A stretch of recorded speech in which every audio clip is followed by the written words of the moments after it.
And so, the Harry Potter franchise unleashes its truly scariest villain. And her name's Dolores.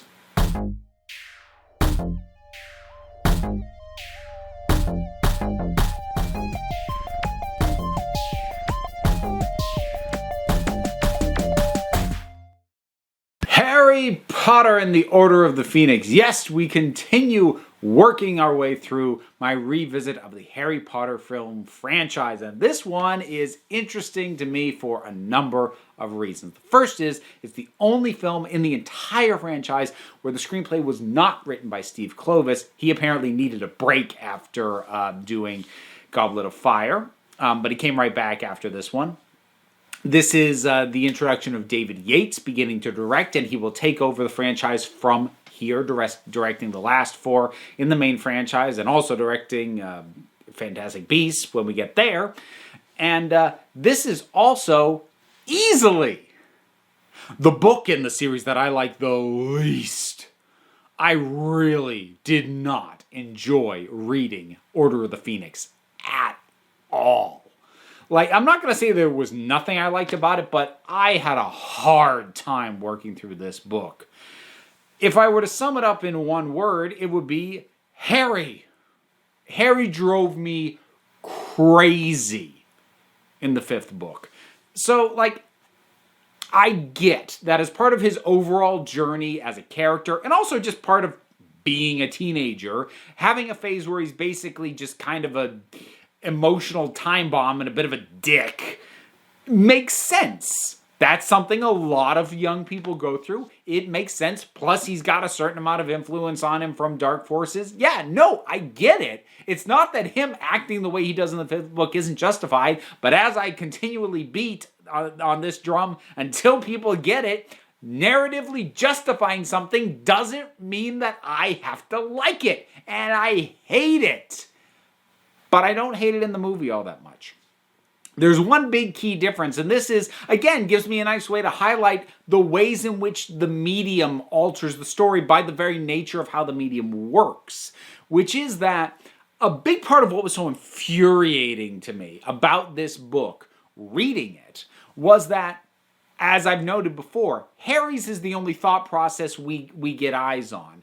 It's not true third-person omniscient. We don't get into the heads of anybody other than Harry. It sticks to him. You know, we get little reads on everyone else, but he's the only one whose actual thought process we as readers are privy to.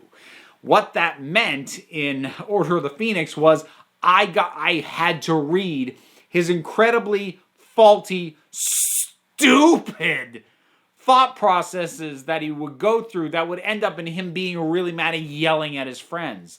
And again, it's not that I don't buy that this was his thought process. Again, young teenager going through a lot of crap. I get it, but it's so infuriating me to have to read this thought process that I know is wrong, is faulty and wrong and stupid. And to have to go, and it's not even just once in the book, it's over and over and over again. All these times the way, and again, narratively it makes sense that he's feeling more isolated from his friends. And like, it's all has a purpose, but I just hate reading it. I don't enjoy reading that book at all. But in the film, because while we are still stuck with some of Harry's actions, we aren't subjected to his thought process, which for me makes it so much easier to deal with. Because yes, I'm still stuck with him acting a bit like a jerk and pushing people away a bit needlessly, but I don't have to read his stupid thought process as to why he's doing it. I know he's being an idiot without knowing exactly how he connected A to B to C to douche. Hey. So I enjoyed the movie a heck of a lot more than the book. As far as having David Yates in, this really is the start of his aesthetic overall is very just blue filter, gray blue filter, which again tonally makes a lot of sense. And as far as things are getting a little bit darker overall, and it makes sense to have that reflect at least a certain amount in the visualization of the world itself. I still kind of miss the brighter vibrancy of the first two films. I really wish they'd done more to retain that. Goblet of Fire brought it back a little bit for parts of it, particularly for scenes like the Yule Ball or the earlier some of the earlier stuff going on with the Goblet Challenges and the Quidditch tournament. But I feel like starting with this entry, a lot of the color has just been drained out of the story. Again, I get it. I just kind of miss...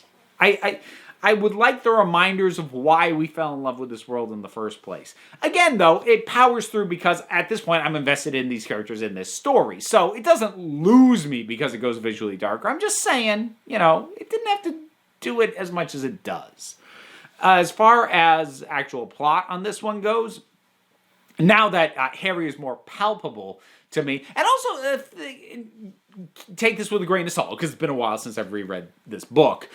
And I'm not looking forward to ever doing so. But my feeling was that the movie did a lot better job at selling how starting to teach what he knew to other students helped ground Harry. I felt like that came across much better here than it did in the book. Again, maybe it's because I was still stuck with that stupid, awful thought processes with Harry, and it was just muddling everything. Whereas this, I get to see the change in performance and just see, oh man, that really is helping center him in all of this. Cool.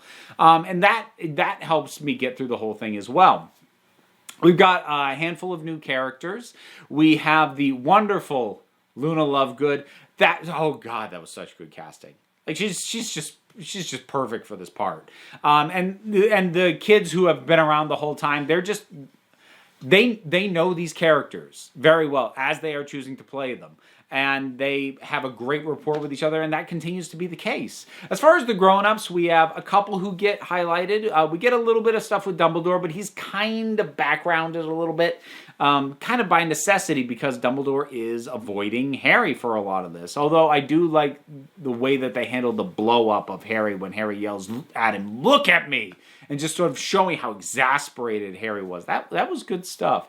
And Dumbledore, Gambon's really bringing this sense of concern, and you can tell the whole situation is kind of just weighing on him as a character, as a human being. And especially with some of the stuff that we find out later about all this, that's super appropriate. Snape gets a little bit more to do. He gets to sort of dig into Harry a little bit by trying to teach him how to shield his mind, which is, again, a really good setup for stuff about Snape that we find out later. Realizing that Snape is really good at this becomes a major plot point. And it all builds really well. And Snape's got wonderful moments, like when he's talking to Umbridge, and Harry tells him, he's got Padfoot. He's got Padfoot in the place where it's hidden. And Umbridge is like, what is he talking about? And Snape just pauses. No idea. And leaves. No one could have done that better than recommend. Oh, God, it's so good. And you've also got, of course, Gary Oldman back as Sirius Black. The death of Sirius doesn't hit me like it's supposed to. Now, that's actually true of both the book and the movie. It happens so suddenly and so weirdly. I think having him fall back into that veil thing really muddles the moment, both on the page as I remember it and in the screen, because I remember thinking, like, does that mean he's not just dead? Because it's like something weird happened there, and it's weird and odd, and because I felt like I didn't fully understand what had happened, that it sucks a lot of the impact of the moment out. I felt that about the book, and I feel that about the movie. I feel like the movie does it a little bit better, but it is a little bit frustrating, especially considering how impactful Cedric Diggory's death, a little bit less the death itself, but seeing how it impacted the other characters, how great that was done in Goblet of Fire, to the fact that it doesn't quite land in this one. I think the idea to drop out the sound when Harry realizes that Sirius is gone and he starts screaming and Lupin has to pull him away. Sound is dropped out completely. That could have worked for a tail end. We should have gotten one initial yell out of Harry. Instead, it goes silent immediately. And again, like, if I could have heard the pain in his voice, the way I heard from Cedric's dad, the pain in his voice, it would have sold the moment a heck of a lot better. But instead, they decided to go all artsy-fartsy and drop the sound out immediately, and it doesn't kill the moment, but it does weaken it. It doesn't hit nearly as hard as it should. We've got Bellatrix Lestrange introduced in this. She's really good for a psychotic minion. She just works for that. Voldemort facing off against Dumbledore, that's a really cool battle. It's given that we've been dealing with students up to this point, by and large, it's really cool to see what do two really powerful wizards facing off. What does that look like? And I don't think it really disappoints too much. It's a very cool battle that the two of them engage in. And it's very well done. Now, though, I hinted at this at the opening. Dolores Umbridge. Possibly one of the most infinitely hateable characters in literature and film. Holy crap. Do you hate her? Do I hate her? Does everyone hate her? I think a lot of people hate her more than Voldemort, truth be told. There's just something about this, this pleasant smile, like, well, I'm going to now do this awful thing, and you can't stop me. Oh, but it is also very rewarding when things don't go her way and she starts getting very flustered and she's like, enough! Or got one of the most cathartic moments, and the movie captures it pretty well, but I do think it was slightly more cathartic on the page, is the twins with their big exit and stealing a cue from The Hobbit and having a dragon made of fireworks and having it chase after her. Oh, that was rewarding. Oh, that felt so good. Oh, she's awful. And everybody else is just good. So, despite this should be the thing. This isn't one of my favorite movies in the series, but I do enjoy it.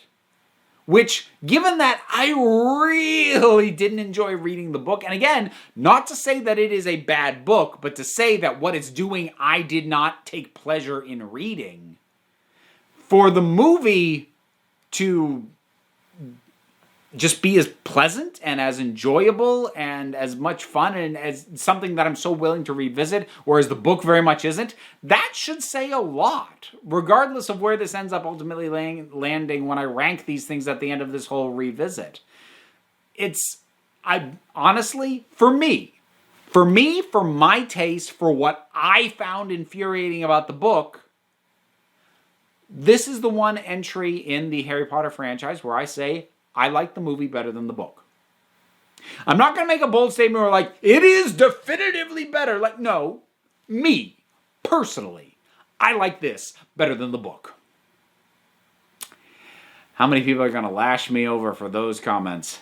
How much of this was a review of the movie and how much of it was me ripping on what I couldn't stand about the book? I don't know. 50-50? 40-60? Somebody work it out.